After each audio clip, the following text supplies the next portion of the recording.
And that was the fall of 1995. And about a week later, I got a call from my closest friend on campus at the time, Jewish woman, and I could hear her choking back the sobs in her throat. And she said, Yitzhak Rabin has just been assassinated. And I think that that was the first time I opened my eyes to the issue of religious diversity. And I started paying attention. And I realized that, frankly, what my dad was saying was right. The discourse in the New York Times and on the international news, on TV at night, was the discourse of religious violence, religious conflict. Right? Bosnia, people would ride in tanks. Serbian soldiers ride in tanks at the city of Sarajevo holding up the number 3. You know what the 3 stood for? The Trinity. As in, we Orthodox Christians are going to roll over you Muslims. 1993, first bombing of the World Trade Center by Muslim extremists, announcing basically the global ambitions of radical Islam. 1996 bombing of the Atlanta Olympics.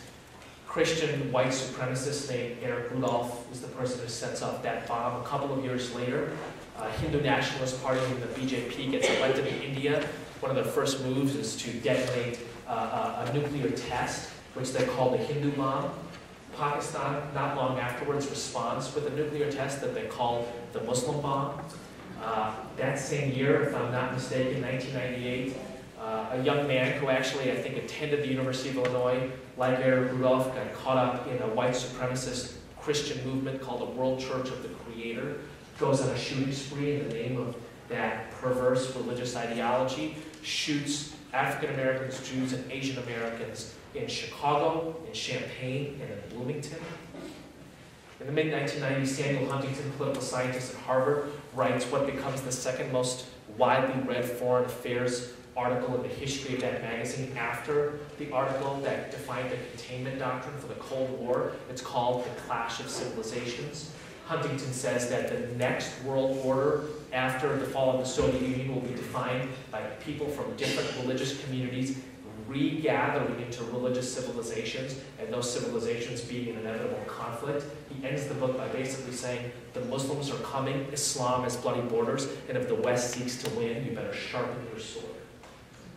And in the diversity discussion on college campuses in the mid-1990s, which I was in up to my eyeballs, I think I remember the term religion mentioned, I don't know, 5 times in my entire college career. We were totally missing, however much we might have been on the vanguard of intersectionality when it came to sexuality and race and ethnicity, however much we might have been reading bell hooks and Judith Butler and Gloria Anzaldúa, we were totally missing the dimension of diversity that was driving foreign affairs. And actually, that was no small part of people's identities on campus. One of the stories I like to share with Greg Danhorst, who was a leader in InterVarsity when he was an undergraduate here, is that probably the single largest student group on this campus is the InterVarsity Fellowship.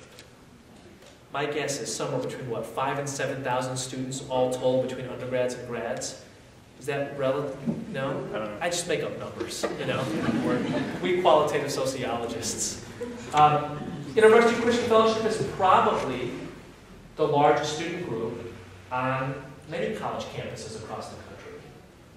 Never figured once into what we talked about as the need for identity houses. We would always talk about it around Asian American identity, Native American identity, Latino identity. Hugely important. But what about this huge group of students called evangelical Christians, for whom their religion was an important source of their identity? Did they not deserve an identity house? Did they not deserve a space that the university understood as a place to cultivate and nurture identity? You know, I'll never forget, I was walking to a meeting about the importance of an Asian American house, which didn't exist when I was on campus, does exist now, which shows that student activism actually can accomplish things sometimes. I'm walking by this room on the 3rd floor of Allen Hall. Door is slightly ajar, and there's this sweet singing coming from inside. And I kind of peek in, and I see this girl from one of my honors classes. We kind of nod at each other, and she goes back to her guitar and her song.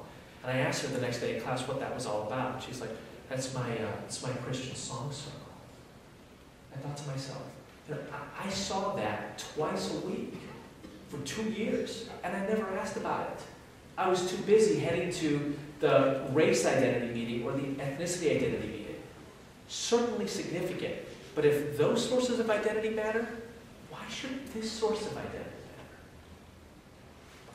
I'll never forget, as an RA on campus, I went through 2 weeks of training, probably half of which focused on diversity issues, right? And good for the university for doing that. Hugely important. 0 focused on religious diversity issues. This is 1995. And we would have RA meetings every week, Wednesday nights, if my memory serves me right after dinner, 7 o'clock to 9 p.m. And we would do a lot of diversity exercises in those RA circles. And one diversity exercise was, you know, tell of a time when your identity made you feel like a minority, like you were marginalized, like you were suffocated and silent. And those of us who were brown or black or yellow or red or lesbian or gay or from China or Africa, we had a lot of stories. You know, I loved those times. I felt like, you know, this part of my identity, which had been squelched for so much of my life, finally had a stage and a microphone. So we get to my friend Kizzer, Kizzer Hussein, who did a lot of work with the University YMCA when he was an undergrad here. And Kizzer was usually quiet during these sessions, but this time he spoke up and he said, you know, a couple weeks ago there was an event in the dining hall. And it was around midterms, it was called the Viking Dinner, and people basically went to the food line and they got a bunch of food from the food line, mashed potatoes or chicken or whatever they were serving. They basically smeared it on each other and threw their food at each other. And a bunch of people laughed. You know, it was kind of blowing off steam during midterms. And I remember a couple of the RAs kind of smirked as he was telling the story because they were a part of it, you know. And so Kizzer kind of pauses. He's a really soft-spoken guy. He says, but that made me really uncomfortable. I actually had to take my tray and leave and eat dinner alone in my room because, you know, from where I come from, food is life and life is from God. And you just don't play around with that. You know, we Muslims just don't play around with that. And there was this kind of awkward silence, right? It wasn't hostility, it wasn't like opposition, but it was just like these kind of blank stares. And at that time I wasn't, you know, particularly connected to Islam, certainly not in the way that I am now. People had no idea what to do with somebody articulating their religious identity. And I thought to myself, you know, if he had said, I'm from Nigeria, and in Nigeria food is life and you don't mess around with that, or I grew up poor, and if you grew up poor, food is life and you don't mess around with that, you know, folks would have been openly welcoming, openly understanding. But in the articulation of religious identity, blank stares, no training. No radar screen.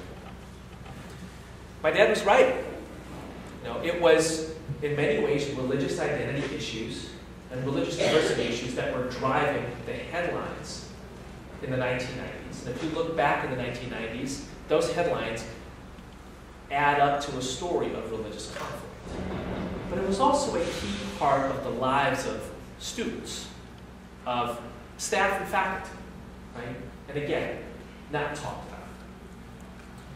So, I actually think that this is a hugely positive story.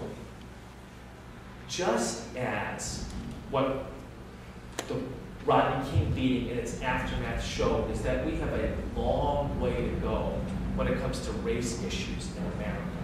And that some sector, some institution needs to stand up and say, we're going to lead. And it's going to be uncomfortable. And the conversations we have are not always going to be pretty. And we're going to get stuff wrong. But if we don't engage this proactively and deliberately and positively, then we leave a vacuum that other people then fill. Right? Great line by the political philosopher Michael Walzer. He says, fundamentalists rush in where liberals fear to tread.